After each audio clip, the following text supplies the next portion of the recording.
Avant qu'on commence cet épisode, j'ai quelque chose d'important à te partager. Le vendredi 15 mai à 20h30, j'organise une masterclass en direct. Elle s'appelle les 9 erreurs qui t'empêchent d'apprendre l'arabe et la voie pour les dépasser. Pendant un peu plus d'une heure, je vais te dévoiler les blocages exacts qui font que la quasi-totalité des femmes qui essaient d'apprendre l'arabe seules n'y arrivent pas. Pas parce qu'elles ne veulent pas, mais parce que personne ne leur a jamais expliqué ce qu'on va voir ensemble ce soir-là. Donc si tu veux y participer, l'inscription est gratuite. Le lien se trouve dans la description de cet épisode. Et maintenant, entrons dans le sujet du jour. Aujourd'hui, j'aimerais te parler d'un sujet qui touche beaucoup d'entre nous, cette impression d'abandonner tout ce que l'on commence. Tu connais peut-être ce sentiment, tu commences quelque chose avec une vraie envie, tu te dis que cette fois tu vas tenir, que cette fois tu vas être régulière, que cette fois tu vas aller jusqu'au bout. Au début, tu es motivé, tu t'organises, tu ressens même une certaine excitation à l'idée de devenir une nouvelle version de toi-même. Mais après quelques jours, quelques semaines, parfois quelques mois, quelque chose commence à ralentir. Tu repousses une fois, puis deux, tu te dis que tu reprendras demain, puis demain devient la semaine prochaine. Et sans même t'en rendre compte, je pense que tu l'as deviné, ce beau projet que tu avais envisagé finit par disparaître de ton quotidien. Ce qui est le plus compliqué, c'est quand le schéma se répète et tu commences à perdre l'estime de toi-même en te disant que tu es une personne qui n'est pas constante, qui n'est pas régulière, qui n'arrive pas à avoir de discipline, que tu n'es pas capable d'aller au bout des choses, que tu recommences toujours les mêmes cycles sans jamais réussir à construire quelque chose de stable. Et avec le temps, cette répétition finit par abîmer ton regard sur toi-même. Tu passes de « j'ai abandonné ce projet » à « je suis quelqu'un qui abandonne ». Et c'est là que le sujet devient important parce qu'il ne touche plus seulement ton organisation ou ta motivation, il touche ton identité, ton estime de toi et parfois même ta relation avec Allah subhanahu wa ta'ala. Peut-être que tu as vécu cela avec l'apprentissage d'une langue, avec la lecture du Coran, avec le sport, avec une formation que tu as commencé avec enthousiasme, ou même avec une organisation que tu voulais mettre en place dans ta maison. Au départ, tu avais une vraie énergie, tu avais peut-être même acheté un cahier dédié à cela, préparé un planning, téléchargé une application, suivi un compte sur les réseaux sociaux qui t'inspirait. Je suis sûre que ce que je te dis te parle. Pendant un petit moment, tu y as cru, tu t'es dit que cette fois les choses allaient changer, mais ensuite la vie est revenue à son rythme, avec ses imprévus, avec sa fatigue, avec ses responsabilités, et peu à peu, ce que tu avais commencé a été repoussé au second plan. Ajoute à cela, bien évidemment, l'ère des réseaux sociaux où tout le monde a envie de partager ses plus belles réussites et la concrétisation de leurs magnifiques projets, et toi tu finis par te dire, les autres y arrivent, mais moi non. Et ce discours-là, s'il se répète trop souvent, il finit par devenir une véritable croyance. Tu ne vois plus tes abandons comme des événements à comprendre, mais tu les vois comme une preuve de ton incapacité, et pourtant, ce n'est pas toujours vrai. Il faut d'abord comprendre une chose essentielle, c'est que abandonner ce que l'on commence n'est pas toujours le signe d'un manque de volonté. Alors bien sûr, il y a de la négligence, bien sûr, il y a de la paresse, bien sûr, il peut y avoir un manque d'effort, et notre religion nous apprend à être honnête avec nous-mêmes, mais dans beaucoup de cas, le problème, il est beaucoup plus profond que ça. Si tu voulais vraiment ne rien faire, tu ne commencerais rien du tout. Alors qu'on a toutes des périodes où on a envie de changer, on a envie de s'améliorer, on a envie d'apprendre, de se rapprocher d'Allah subhanahu wa ta'ala, de devenir beaucoup plus organisé, d'être beaucoup plus régulière, ce qui prouve que tu as envie de bien faire et tout le monde a envie de réussir. Le problème, c'est pas forcément donc le manque de volonté, parce que cette volonté, on l'a, mais le fait que cette volonté n'est pas soutenue dans un cadre qui est assez solide pour survivre aux variations de notre humeur, aux variations de notre énergie, aux variations de notre quotidien. Et c'est là qu'on va distinguer deux choses, la motivation et la constance. La motivation, c'est quoi? C'est cette impulsion, c'est quelque chose qui est agréable, c'est quelque chose qui te donne de l'énergie, tu es hyper motivé, ça te donne envie de commencer. Mais malheureusement, cette motivation, elle est instable par nature. C'est-à-dire qu'elle monte et elle descend. Et elle dépend parfois de notre sommeil, parfois si on n'a pas bien dormi, on n'est pas très motivé. De notre charge mentale, si on a 50 milliards de choses à penser, on n'est pas très motivé non plus. De notre environnement, si on a un environnement qui nous motive pas trop, avec des personnes qui nous motivent pas trop, forcément ça va baisser. De ton état émotionnel, de ce que tu vois chez les autres, de ce que tu ressens à un moment précis, etc. Donc la motivation, elle monte et elle descend. Et à côté de ça, il y a la constance. La constance, elle ne repose pas sur l'émotion. Elle repose sur une structure, sur une intention qui est renouvelée et sur une méthode qui est réaliste, sur un rythme que tu peux vraiment porter au quotidien. Et c'est pour ça que beaucoup de personnes commencent avec force, mais elles ne tiennent pas.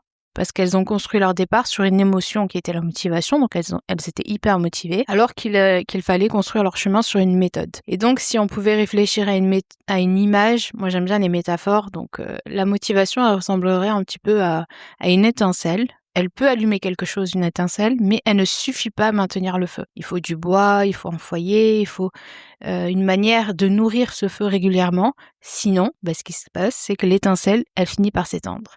Et c'est exactement ce qui se passe dans beaucoup de projets. Le départ, il est fort, la personne, elle est hyper motivée, l'envie, elle est là.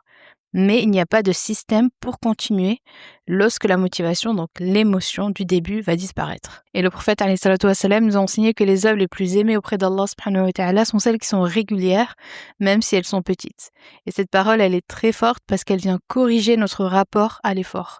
Puisqu'on a tendance à valoriser les grands changements, les changements spectaculaires, les décisions radicales. Mais le prophète alayhi salatu wassalam nous dit que ce qui compte, c'est ta capacité à durer dans le temps. Une petite action qui est régulière, elle peut transformer une vie beaucoup plus profondément qu'un grand effort qui disparaît après quelques jours. Et ça devrait nous apaiser parce que l'islam ne nous demande pas de porter plus qu'on peut réellement porter au quotidien. Et parfois, ce que nous appelons comme le manque de discipline est en réalité une manière de nous imposer des objectifs qui ne respectent ni ton rythme, ni ta réalité, ni ta capacité du moment. Parfois, on est en très bonne santé et donc on peut faire énormément de choses, et parfois on est malade et on ne peut pas faire énormément de choses. À ça également s'ajoute le fait que parfois on abandonne parce qu'on commence à avoir une image trop idéale de soi-même. On imagine la version parfaite de nous-mêmes. Quand on a un nouveau projet, on a véritablement cette version idéale de nous-mêmes, de celle qui se lève tôt tous les jours, celle qui va suivre son programme sans jamais le rater, celle qui va apprendre toujours avec enthousiasme, celle qui va jamais avoir de retard, qui va réussir à gérer sa maison, ses enfants, ses responsabilités, avancer dans son din, dans son apprentissage, tout en restant calme et régulière. Et cette image-là, elle est complètement idéalisée. C'est véritablement une réalité qui n'existe pas, puisqu'elle ne tient pas en compte de la réalité humaine. Et nous, on est des êtres humains, donc forcément, il y a des jours où on va être fatigué, il y a des jours où on va être malade, il y a des jours où on va avoir des imprévus, etc. Et donc, quand tu construis un objectif à partir d'une version qui est trop idéalisée de toi-même, eh bien, tu vas risquer d'abandonner dès que la vraie vie, elle va te rappeler, elle va te dire coucou, c'est ça la vie. Des fois, tu vas être fatigué, des fois, tu vas être malade, etc. Donc, peut-être que tu avais prévu d'apprendre 1 heure par jour, alors que dans ta réalité, tu ne peux qu'apprendre que 20 minutes par jour. 20 minutes régulières auraient été beaucoup plus efficaces que 1 heure de temps en temps. Tu as peut-être voulu tout changer en même temps, alors qu'une seule habitude bien installée aurait déjà été une grande victoire vu ton quotidien. Quand tu abandonnes souvent ce que tu commences, il ne faut pas te dire en fait pourquoi je ne suis pas assez motivée, mais plutôt est-ce que j'ai construit un programme que je peux réellement tenir sur la durée. D'accord ? Il ne faut pas se dire pourquoi je ne suis pas motivée. Il faut se dire est-ce que moi j'ai mis en place un programme que je peux réellement tenir sur la durée, selon mon quotidien, selon ma vie. Est-ce que véritablement je peux tenir ce programme sur la durée ? C'est ce qui va faire en sorte que la personne va accomplir ou non son projet.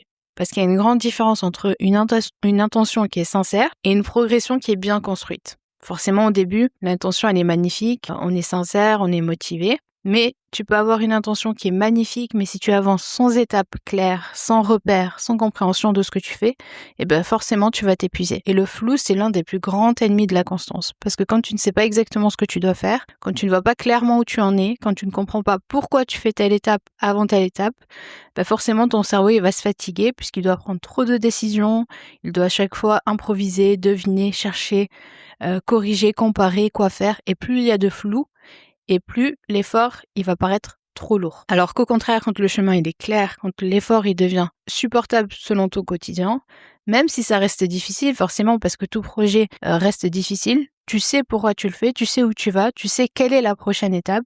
Et c'est pour ça que beaucoup de personnes abandonnent parce qu'elles ont commencé avec de bonnes intentions, mais elles n'avaient pas de cadre. Et quand les difficultés sont arrivées, elles les ont vues comme une preuve de leur incapacité, alors que c'était peut-être simplement le signe qu'elles avaient besoin d'un accompagnement, qu'elles avaient besoin d'une méthode, qu'elles avaient besoin d'une pédagogie. Il y a aussi un autre piège qui nous fait abandonner, c'est le fait de rechercher un résultat rapide. On vit dans une époque où on veut sentir que les choses avancent très vite. On veut un changement qui est visible tout de suite, qu'il y ait une amélioration immédiate, qu'il y ait une preuve que nos efforts servent à quelque chose. Mais certaines choses, elles se construisent lentement. Même si c'est frustrant, je sais, mais c'est comme ça. Une langue, elle s'apprend lentement, elle s'apprend pas du jour au lendemain. Une relation avec le Coran, elle se développe lentement. Par exemple, souvent la question qu'on me pose pour la formation Al-Baqarah, c'est en combien de temps je vais mémoriser Surat Al-Baqarah. Les gens ne comprennent pas que en fait, ça demande du temps, tout ça. Ça se construit lentement. On ne peut pas dire, voilà, tout de suite en 3 mois, tu vas mémoriser, en 6 mois, tu vas mémoriser. Donc ça demande du temps et c'est comme ça. Et ça, il faut l'accepter.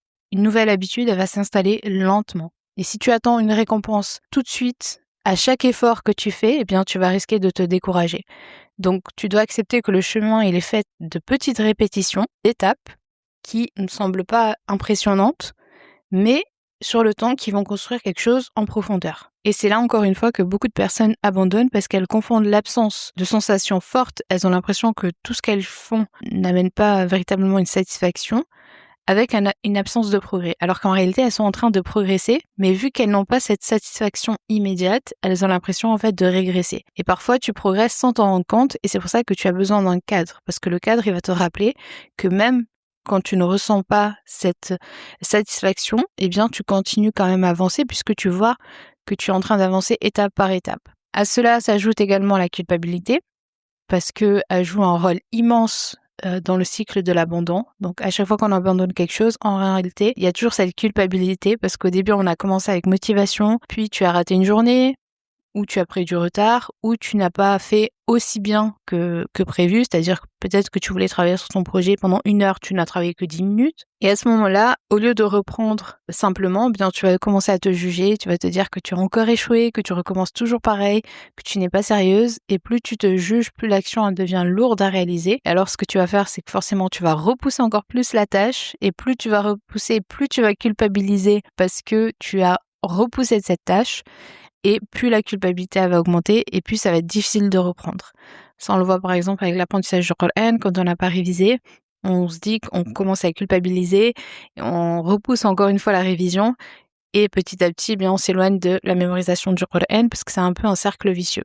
Et à ce moment-là, bien, ce que tu dois faire, c'est faire preuve de bienveillance envers toi-même et être lucide également sur le fait qu'il y a eu des manquements, mais être bienveillant. Dans ta relation avec Allah subhanahu wa ta'ala, tu sais que tu peux revenir après une faute. Alors pourquoi dans notre relation avec nos objectifs, on s'interdit parfois de reprendre après une interruption? Pourquoi est-ce qu'une pause, elle devrait être vue comme une preuve que c'est bon, tout est perdu, je laisse tomber? Pourquoi le fait qu'on ait pris du retard, ça doit être une raison d'abandonner complètement? Donc il faut apprendre à remplacer la logique du tout ou rien par une logique de je peux retourner à mon objectif, même si j'ai pris du retard, même si voilà j'ai fait une pause, etc. Donc si tu rates une journée, bien tu reprends le lendemain.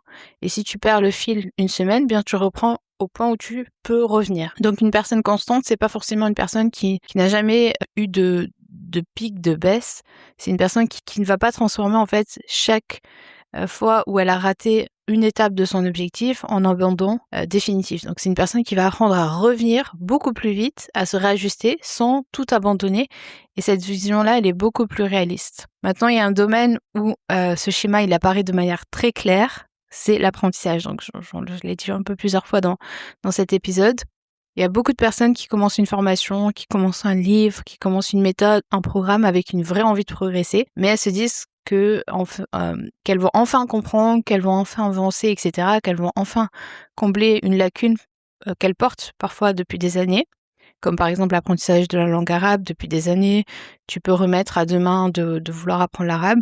Donc au départ, elles sont hyper motivées, hyper investies. Puis progressivement, elles commencent à perdre le fil. Elles comprennent plus exactement où elles en sont. Elles accumulent du retard. Elles n'osent pas poser de questions. Elles se comparent à celles qui avancent beaucoup plus vite. Et peu à peu, eh bien, elles finissent par abandonner leur objectif.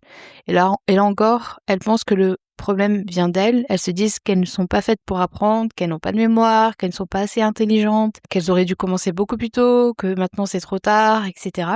Mais très souvent, en vérité, ce n'est pas vrai. Ce qui manque, ce n'est pas la capacité, c'est une progression avec des bases solides, avec une pédagogie qui est adaptée et avec un cadre qui te permet de tenir même quand la motivation, elle baisse. Et surtout, apprendre avec humilité. L'idée d'humilité, c'est-à-dire qu'au début, on aime bien l'idée d'apprendre. On est super contente, on se dit je vais apprendre une nouvelle compétence, etc.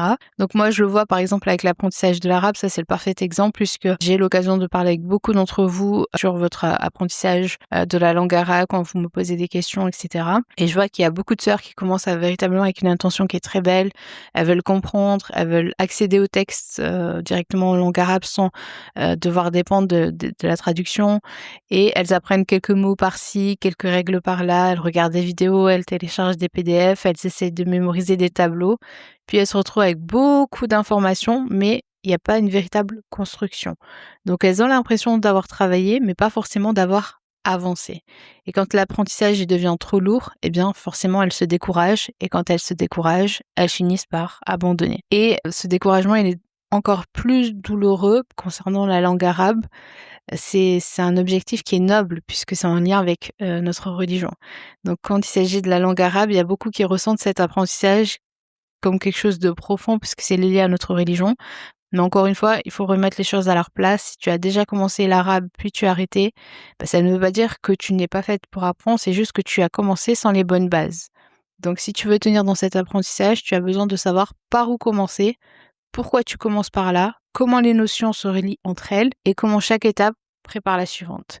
Et quand cette progression elle est claire, eh bien tu ne dépends pas seulement de ta motivation du moment, parce que le cadre, il va t'encadrer, comme son nom l'indique, dans ton cheminement. Et donc à ce stade, j'aimerais te dire quelque chose d'important. Si tu t'es reconnu dans ce que je viens de décrire, surtout dans le fait de commencer l'arabe avec motivation, puis de perdre le fil, c'est peut-être parce que tu es tombé dans une ou plusieurs erreurs que beaucoup de personnes font au début sans même s'en rendre compte. Et c'est exactement pour ça que j'organise une masterclass offerte ce vendredi 15 mai à 20h30 où on va voir les 9 erreurs qui t'empêchent d'apprendre l'arabe et la voie pour les dépasser. Et dans cette masterclass, je vais t'expliquer pourquoi beaucoup de femmes commencent l'arabe avec une véritable intention, parfois avec une grande motivation, mais elles finissent par se décourager, elles finissent par ralentir et donc comme on l'a dit, par abandonner. Et donc, je vais te montrer les erreurs les plus fréquentes, celles qui donnent vraiment l'impression que l'arabe est trop difficile, qu'on n'a pas assez de mémoire, qu'on n'est pas constante ou que l'on a simplement raté le bon moment pour apprendre. Mais surtout, je vais t'aider à comprendre qu'il existe une manière d'avancer, une manière qui est plus claire, une manière qui est structurée, qui est progressive et qui ne repose pas uniquement sur ta motivation du départ, mais sur un cadre qui t'aide à tenir dans le temps. Donc si tu veux arrêter de recommencer l'arabe tous les 6 mois, si tu veux enfin comprendre ce qui te bloque, je t'invite vraiment à t'inscrire à cette masterclass offerte. Le lien d'inscription, il se trouve juste en dessous en description. Si vous êtes sur YouTube, je le mettrai en commentaire épinglé. Il suffit de cliquer dessus, tu t'inscris, tu mets ton prénom, ton mail et prends ce rendez-vous comme un premier pas vers une progression beaucoup plus claire, beaucoup plus solide, beaucoup plus apaisée, Inch'Allah. Pour conclure, j'aimerais que tu gardes une chose avec toi. Tu n'es pas forcément quelqu'un qui abandonne tout, tu es peut-être simplement quelqu'un qui a souvent commencé sans le cadre nécessaire pour continuer.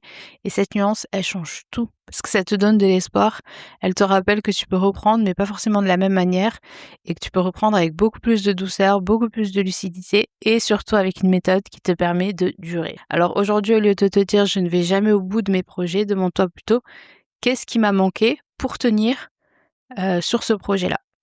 Qu'est-ce qui a fait que je n'ai pas tenu. Peut-être que tu as manqué une étape, peut-être ce qui t'a manqué c'est un cadre, peut-être ce qui t'a manqué c'est une progression, peut-être c'est un environnement où tu pouvais poser tes questions, peut-être c'était quelqu'un pour t'aider à remettre de l'ordre dans tes idées quand tu commençais à te perdre, etc. Donc c'est à toi de voir selon ton contexte, selon ton objectif, qu'est-ce qui a fait que tu n'as pas tenu jusqu'au bout. Et j'aimerais terminer avec cette idée que Allah subhanahu wa ta'ala ne nous a pas créés comme des machines, donc on a des hauts, on a des bas, on a des moments de force, on a des moments de fatigue, on a des périodes où on est hyper motivé, où tout est mis en place pour qu'on puisse avancer, et puis il y a des périodes de ralentissement, surtout dans la vie d'une femme. Donc l'objectif ce n'est pas de nier cette réalité, mais c'est d'apprendre à avancer malgré cette réalité, malgré notre quotidien. Et donc si cet épisode t'a parlé, partage-le à une personne qui se juge beaucoup trop parce qu'elle a l'impression d'abandonner tout ce qu'elle commence. Peut-être qu'elle aussi, elle a besoin d'entendre qu'elle n'est pas incapable, mais qu'elle a simplement besoin d'avancer autrement. Et on se retrouve, Inch'Allah, très bientôt dans un prochain épisode de Vite en courant. En attendant, clique sur le lien pour réserver ta place donc pour la masterclass de vendredi à 20h30. Donc les places sont limitées, donc je te conseille de réserver ta place tout de suite. C'était Younous. Salam alaikum.